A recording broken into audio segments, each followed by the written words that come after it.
Ukraina jelas kalah total. Rakyat Zelensky sendiri menghabisi rezim si pelawak karena tak mau perang makin panjang.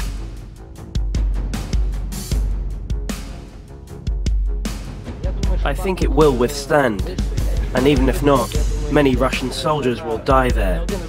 I think Bakhmut will haunt them in their dreams for the next decade.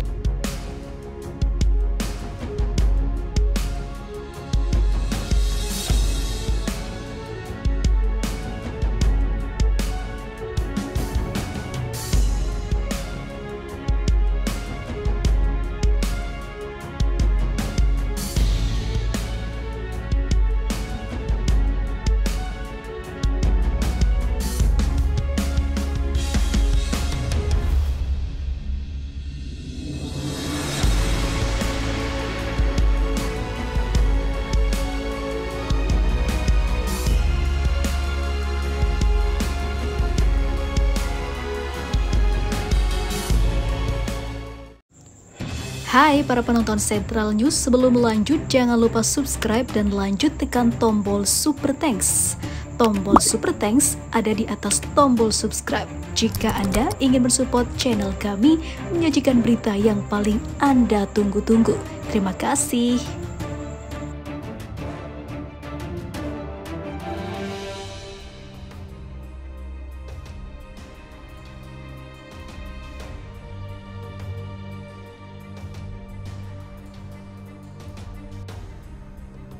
Suara rakyat Ukraina makin menggema setelah melihat kondisi negaranya hancur dan kehilangan banyak keluarga.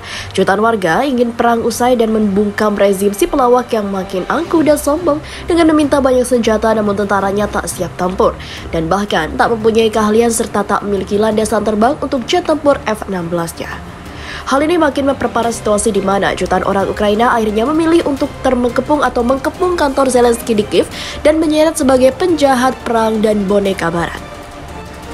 Di sisi lain, perang Rusia-Ukraina diprediksi akan berlangsung lama sebab pemerintah Rusia menyatakan ambisinya untuk benar-benar menghabisi seluruh rezim nasionalis Ukraina yang dicap sebagai antek Amerika dan negara-negara barat.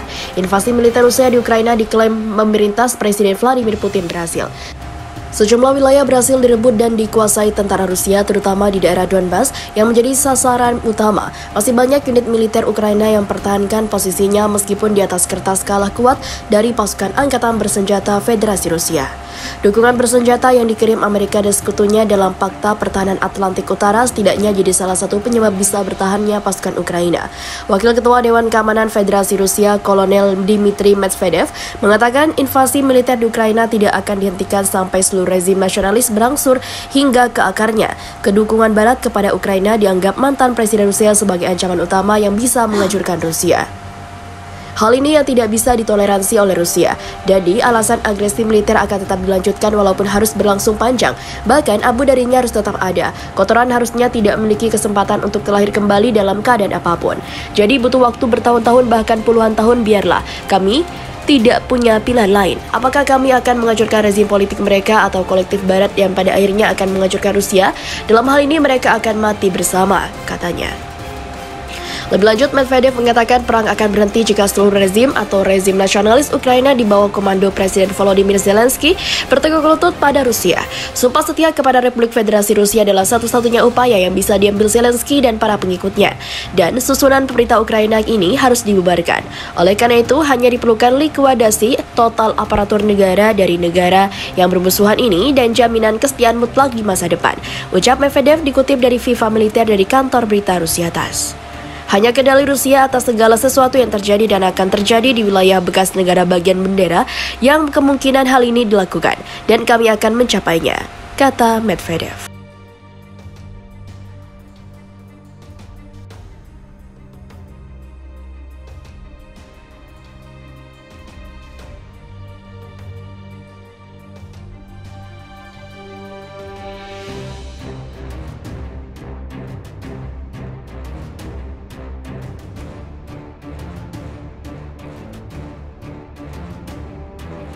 Kepemimpinan Ukraina terpecah setelah serangan balik tak ada yang berhasil internal Ukraina gulingkan si pelawak dari Kiev.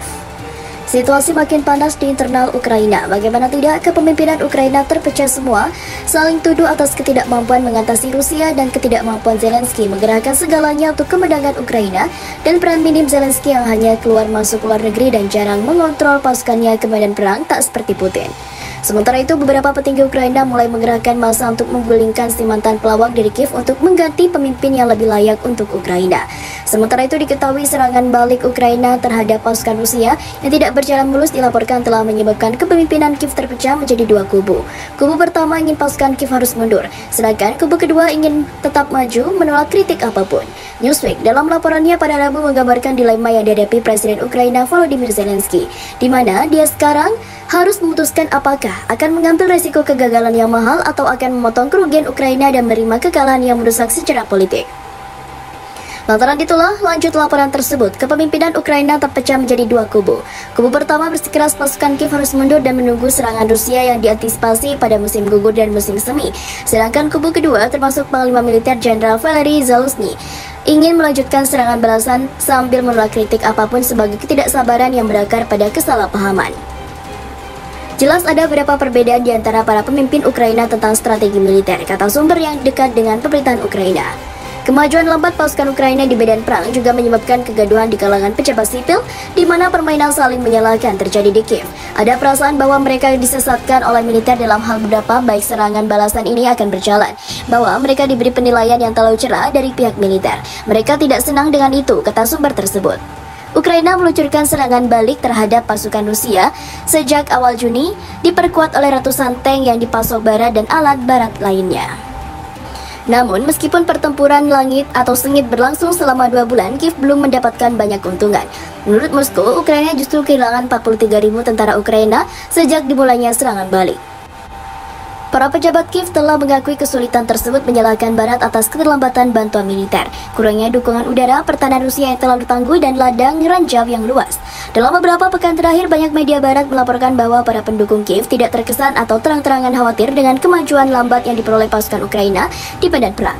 Pada hari Sabtu, The Times melaporkan bahwa NATO terlalu optimistis tentang dorongan Ukraina sebagai karena keajaiban yang dijanjikan kepada blok tersebut oleh pejabat di Kiev.